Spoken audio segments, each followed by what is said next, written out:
Hello dear viewers, আসসালামু আলাইকুম। নিয়ে আসলাম ডিজিটাল স্কেল।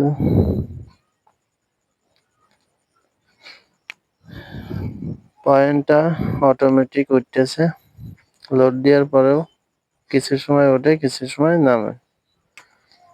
কেন মেশিনটা এই ধরনের সমস্যা, সেই সমস্যার সমাধানটা আমি এখন ভিডিওতে দেখাবো। 30 কেজি মেগা মেশিনটা কি পরিমাণ ময়লা ঢুকেছে, আস্তে আস্তে ময়লাটা পরিষ্কার করার চেষ্টা করলাম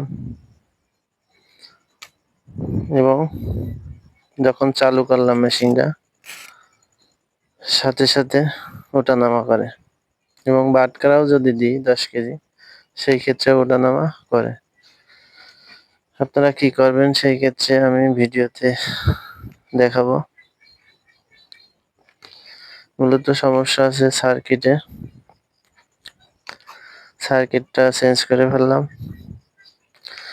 চেঞ্জ করে ফেলার পর দেখবো যে কি হয়। যদি সেম কেস থাকে তাহলে অবশ্যই সার্কিটের সমস্যা না, অন্য কোনো সমস্যা। সার্কিটটা এখনই খুলে ফেলবো আমি। অরিজিনাল যে সার্কিটটা ছিল সেটা খুলে নতুন একটা সার্কিট লাগাই দিলাম। লাগানোর পরে অটোমেটিক মেশিনটা ঠিক হয়ে গেল। ট্রান্সফরমার তার জয়েন্ট দিলাম।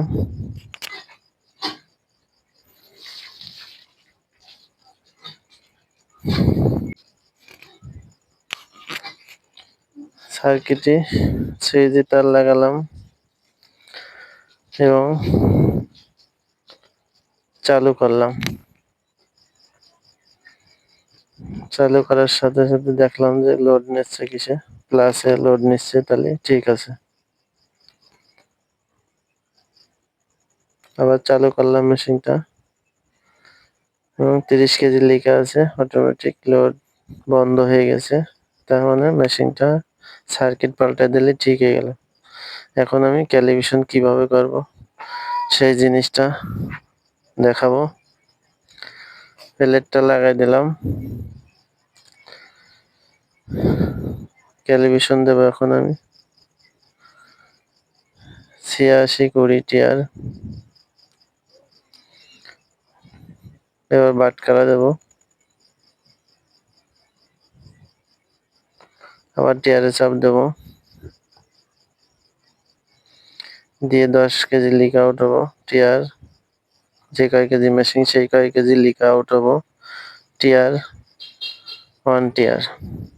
এভাবে যদি আপনারা করেন তাহলে মেশিনটা ক্যালিব্রেশন হয়ে যাবে, ওজনটা ঠিক হয়ে যাবে। আল্লাহ হাফেজ। ভিডিওটা ভালো লাগলে একটু সাবস্ক্রাইব করবেন, একটু লাইক কমেন্ট করবেন। আল্লাহ হাফেজ।